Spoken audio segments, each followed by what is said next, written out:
Assassin's Creed is not a hard franchise.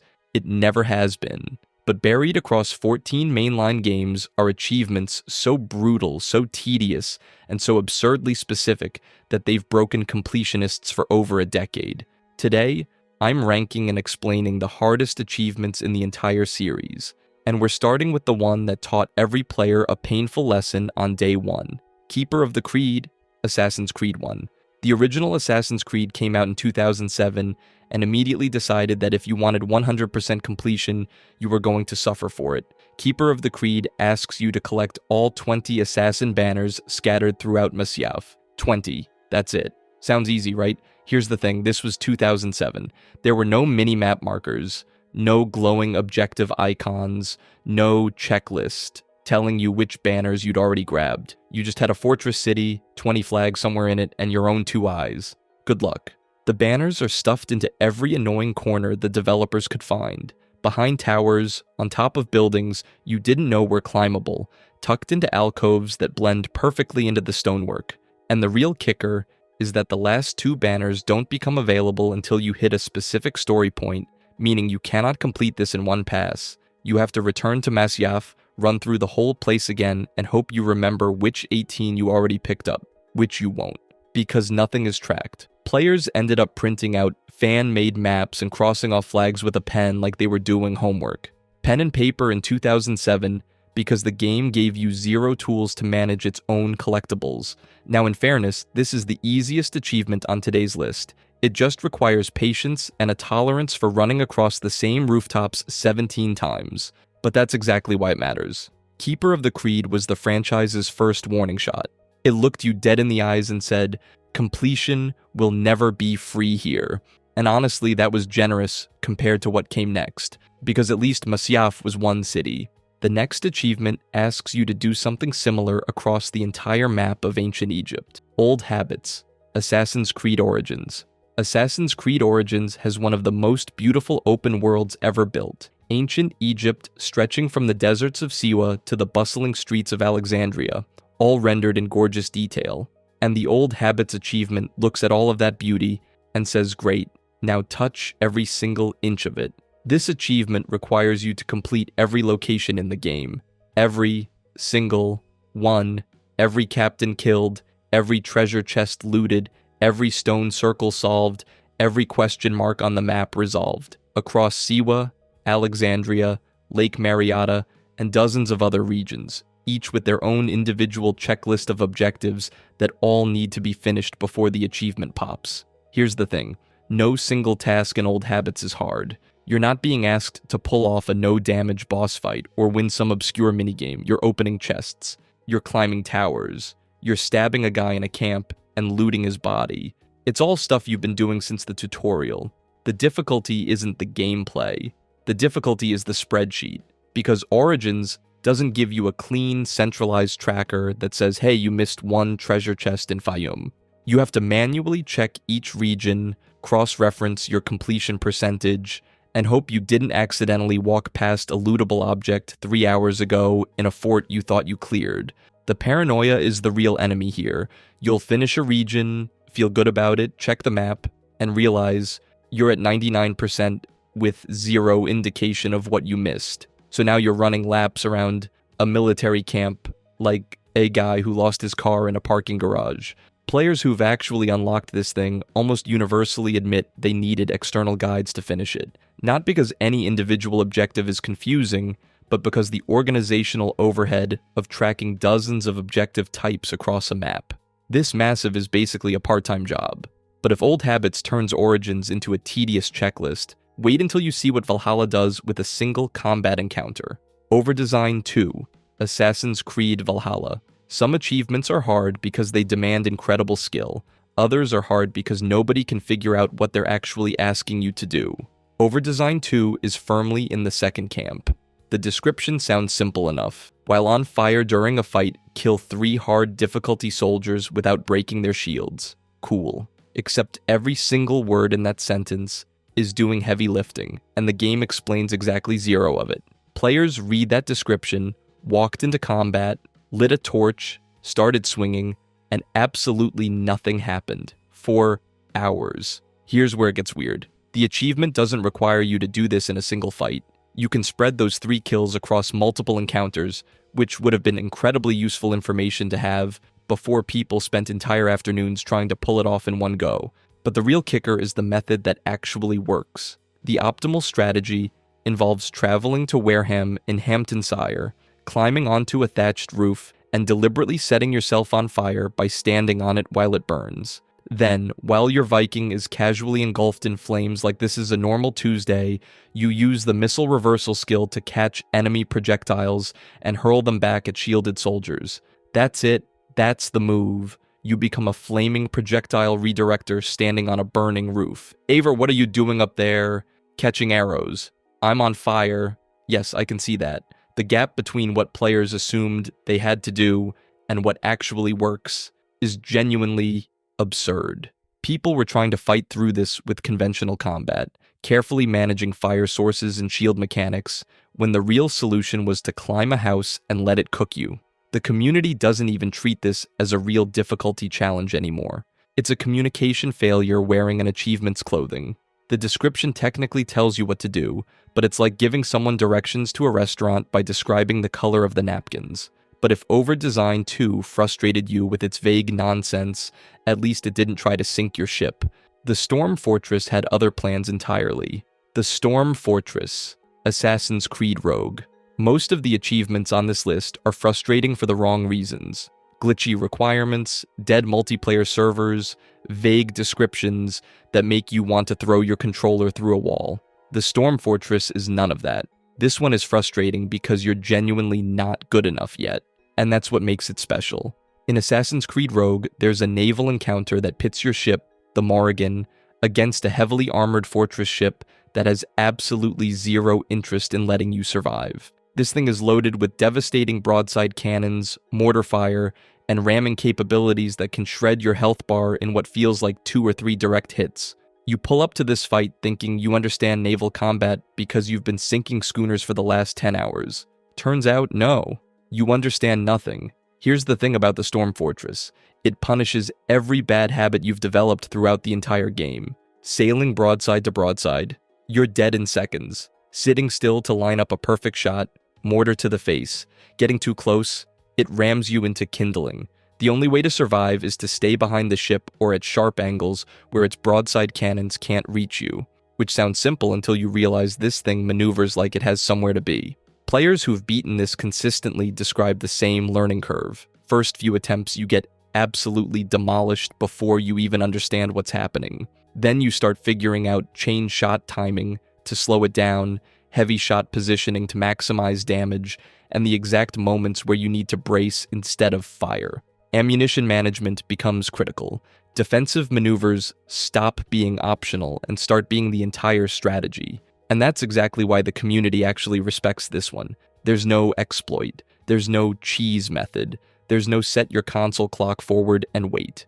It's a straight-up skill check that demands you master naval combat or go home. Every failed attempt teaches you something, and every successful run feels genuinely earned. It's one of the purest tests of mechanical skill in the entire franchise, which is a weird thing to say about a boat fight, but here we are. But if you think a single naval battle sounds rough, wait until Black Flag asks you to touch every single corner of its multiplayer. All-rounder, Assassin's Creed 4 Black Flag. Black Flag has one of the best single-player campaigns in the entire franchise. Nobody debates that.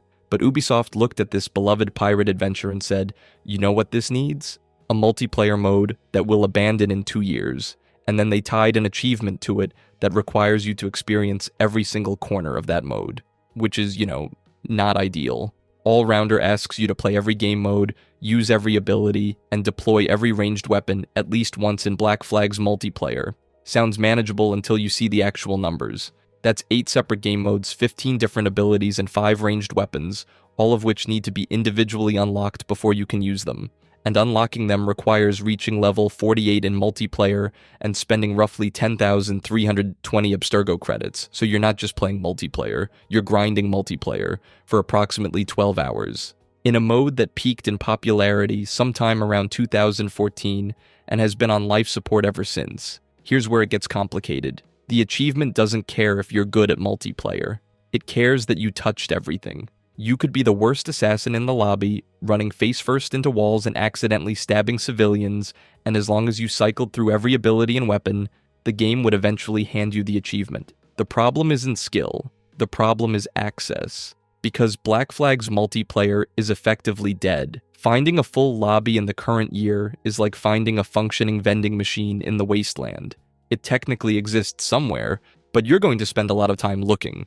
Most players attempting this achievement today have to coordinate boosting sessions with other desperate trophy hunters, scheduling specific times to log on together like it's some kind of underground fight club for people who made bad life decisions. There is one lifeline though. The copycat perk lets you copy the ability set of the last person who killed you. So if you can find a boosting partner with a high-level account who's already unlocked everything, they kill you, you copy their loadout, and suddenly you've got access to abilities you haven't earned yet. It's clever, it's efficient, it still requires finding another human being willing to boot up AC4 multiplayer, which in itself deserves an achievement.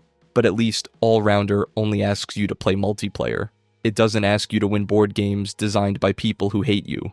Original gamer, Assassin's Creed 3, you bought an Assassin's Creed game. You're climbing trees, tomahawking redcoats, living your best Revolutionary War life, and then you get absolutely destroyed at a board game by an NPC. That's Original Gamer in a nutshell. This achievement requires you to win 3 completely different board games at the homestead in Assassin's Creed. 3 Phanerona, Nine Men's Morris, and Bowls. 3 games. 3 entirely separate rule sets. 3 entirely separate ways to feel stupid. Let's start with Phanerona, because this is the one that broke people. It's a strategy game where you need to capture all of your opponent's pieces through specific movement rules. Sounds manageable. It is not. The AI plays this game like it was born in Madagascar and raised on nothing but Phanerona theory. Every move you make intuitively is wrong. Every obvious capture is a trap. Players got so desperate, they started downloading external apps like Phanerona Free on their phones just to practice strategy outside the game. You're sitting there with 2 screens open, one running Assassin's Creed and one running a board game simulator, trying to reverse engineer how to beat a computer at a game you learned existed 40 minutes ago. Nine Men's Morris is somehow worse. The goal is to form mills, which are lines of 3 pieces that let you remove your opponent's pieces from the board. The AI understands this game on a level that borders on disrespectful. It blocks your mills before you've even planned them.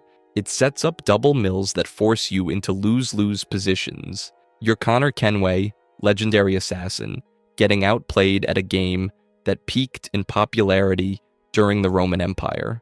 Then there's Bowls, technically the simplest of the 3. You throw weighted spheres and try to land closest to a target ball. Easy concept, but the timing mechanics are bizarrely unintuitive. The throwing arc doesn't feel right. The weight distribution doesn't behave how you'd expect. Players who breezed through the strategy games got stuck on the one that's basically just lawn bowling. The real absurdity is the whiplash. One minute you're assassinating a Templar from a rooftop, the next you're losing your mind over Nine Men's Morris. Nobody budgets time for board game mastery when they buy an action game, but if you think getting stuck on mini-games is bad, wait until you see what Assassin's Creed 3 demands for full completion. Completionist. Assassin's Creed 3. Assassin's Creed 3 is a perfectly fine game. It's got a decent story, solid combat, and a massive colonial world to explore. But the moment you decide to go for 100% completion, it stops being a game and starts being your second job. And not a fun one. We're talking unpaid overtime at a factory that makes spreadsheets. The completionist achievement requires 100% DNA progression through every single sequence in the game. That means every main mission completed with perfect synchronization, every optional objective nailed, all hunting activities done with specific kill methods, liberation of all 7 forts, maxing out your assassin recruits, and acquiring every weapon. It's not a checklist, it's a novel. Players report needing anywhere from 50 to over 100 hours to finish this thing depending on how efficiently they play. And here's the thing, efficiency barely matters when the game keeps throwing curveballs at you.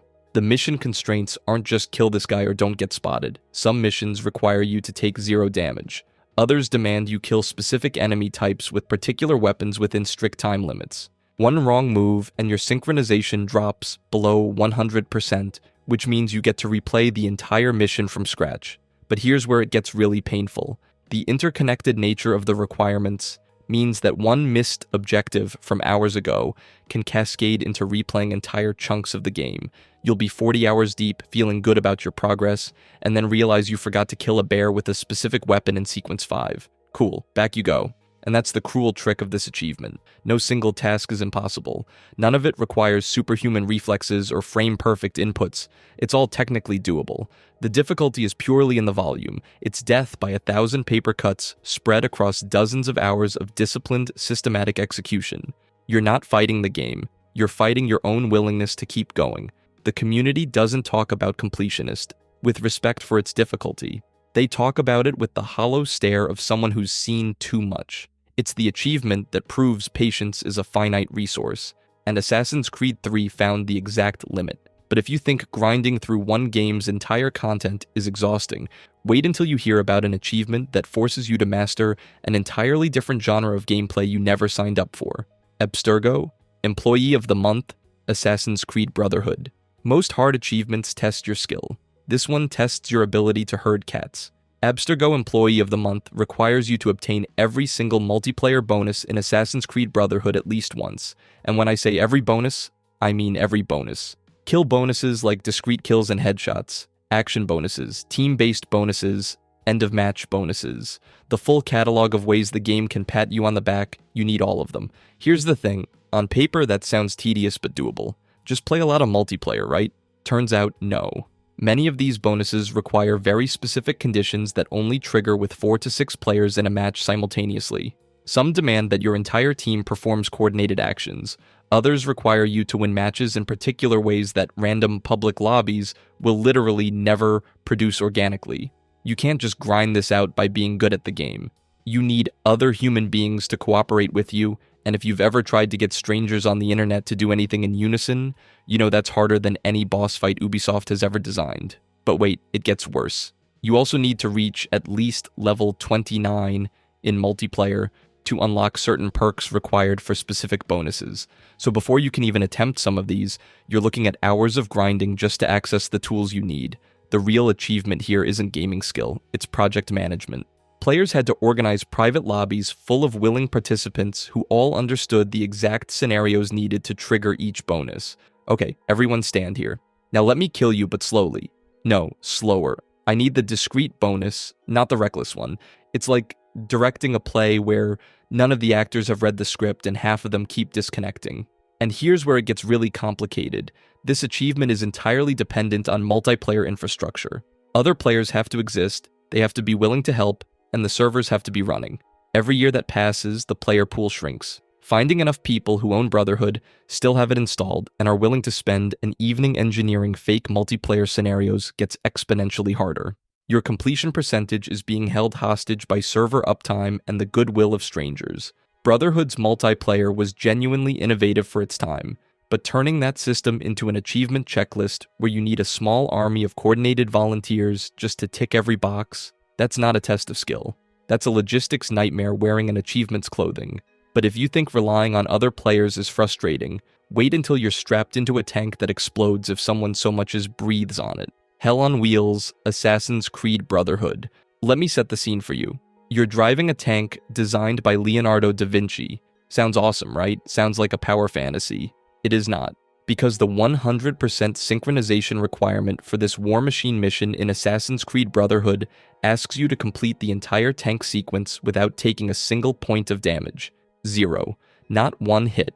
Any stray cannonball, any clipped explosion, any piece of artillery that so much as grazes your Renaissance war machine, and you're starting the entire memory block over from the beginning, and this isn't a short sequence. This is a sustained gauntlet of incoming fire from every conceivable angle. Enemy cannons, artillery emplacements, area of effect explosions that blanket the ground in fire. You need precise positioning, constant movement, and the reflexes of someone who drinks exclusively espresso. The tank controls like a shopping cart with a broken wheel, which is, not ideal when you need to dodge 47 simultaneous projectiles. Here's where it gets really cruel. Some of the enemy placements feel genuinely luck-based. Multiple vehicles will fire simultaneously from angles you couldn't have predicted, and the semi-random nature of the AI means that memorizing the sequence alone isn't enough. You can do everything right. You can execute the perfect route, nail every turn, destroy every threat in the optimal order, and then a single shot from an enemy you couldn't even see clips you at the very end of the run. Back to the start, do it again. Players report dozens of attempts before finally pulling this off. Dozens. And the stories are always the same. I was so close. I was at the very end. One shot. Over and over. The community has spent years trying to map out the exact positioning, the exact movement patterns, the exact order to eliminate threats. Guides exist, strategies exist, but the inherent randomness in enemy AI behavior means that no guide can fully protect you from that one stray cannonball that ruins a near-perfect run.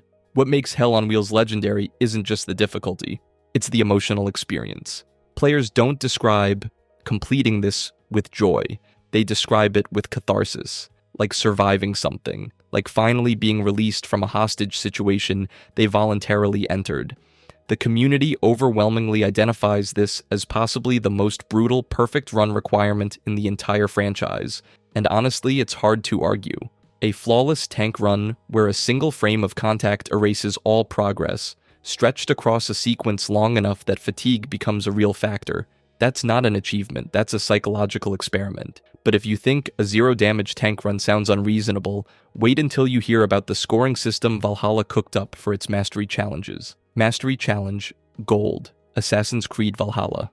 Assassin's Creed Valhalla managed to take every single annoying achievement design philosophy from the past decade and cram them all into one neat little package. Full Master requires you to earn a gold medal on every mastery challenge in the game. That means hitting exactly 1,000 points across anywhere from 12 to 27 separate challenges depending on how much prior content you've completed, which is, not ideal. Here's the thing, every challenge hands you a predetermined loadout. Fixed armor, fixed weapons, fixed abilities, zero customization. You don't get to bring your overpowered endgame build that you spent 80 hours perfecting.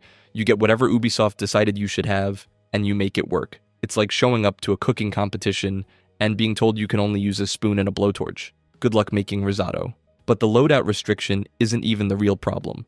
Every scoring requirement within a challenge must be met simultaneously in a single run. You can't chip away at individual objectives across multiple attempts. You need to nail every single condition at once, in one clean playthrough, or you get nothing. Miss one requirement by a single point, and the whole run is worthless. And the scoring itself, completely arbitrary. Slight variations in enemy AI behavior can make the difference between a gold medal and a total failure through absolutely zero fault of your own. Some challenges have specific tricks that make gold achievable if you know the exploit. Others depend partially on random enemy behavior, creating scenarios you literally cannot reproduce on command. Players have documented runs where they executed identical strategies back to back and got wildly different point totals, because one guard decided to walk left instead of right. Now here's where it gets really fun. The entire system requires an active connection to Ubisoft servers. You could execute a flawless run, hit every scoring requirement perfectly, earn your gold medal, and then lose all of it because your internet hiccuped for 3 seconds. Players have reported connectivity issues wiping achievement progress entirely. You're not just fighting the challenges. You're fighting Ubisoft's server infrastructure, and honestly, that might be the harder opponent. This is the modern era's answer to old-school unfairness. Except back then, the difficulty was usually a byproduct of hardware limitations or rushed development. This was deliberate. Someone sat down and designed a system where your loadout is locked, your scoring is inconsistent, the AI behaves randomly, and your progress depends on server stability. Hey boss, what if we made it frustrating in 4 completely different ways at the same time? Ship it. But at least with mastery challenges, you can close the game and walk away. The next achievement doesn't give you that luxury, because it demands perfection from start to finish with zero room for error. Impress Warren Vidic, Assassin's Creed Revelations. Every achievement on this list has been brutal in its own way. Some tested your patience, some tested your sanity, some tested whether you even liked video games anymore. But this is the final boss. The achievement the entire Assassin's Creed community points to when someone asks, what's the hardest one? And it's not even close. Impress Warren Vidic lives inside the Lost Archive DLC for Assassin's Creed Revelations, and it asks you to do something beautifully simple on paper. Complete the Animus testing sequence without failing. No damage, no deaths, no mistakes. 0. Here's the thing. The testing sequence is an extended laser gauntlet spanning multiple challenge phases, each designed to test a completely different skill. You've got rising laser walls where you need to time mid-fall leaps perfectly, horizontal laser fields requiring frame-precise timing, moving platforms covered in rotating lasers that force constant repositioning, and then, right at the end, a full 3-dimensional laser maze that demands you track threats from every direction simultaneously. One hit and you're back at the beginning, not a checkpoint, not the start of the current phase, the beginning of everything. Players report needing 20 to 40 attempts before they finally clear it, and the forums are full of people describing the exact same experience, getting close, feeling confident, seeing the end in sight, and then clipping a single laser in the final maze. Complete restart, from scratch. That's the cruelest part. The final section is the most complex challenge in the entire sequence, and it comes after you've already spent minutes navigating every other phase with perfect execution. Your concentration is depleted, your hands are tense. Mental fatigue becomes a genuine mechanical obstacle. You're not failing because you lack skill. You're failing because your brain physically cannot maintain peak focus for that long without cracking. Pattern recognition and timing matter far more than raw reflexes here.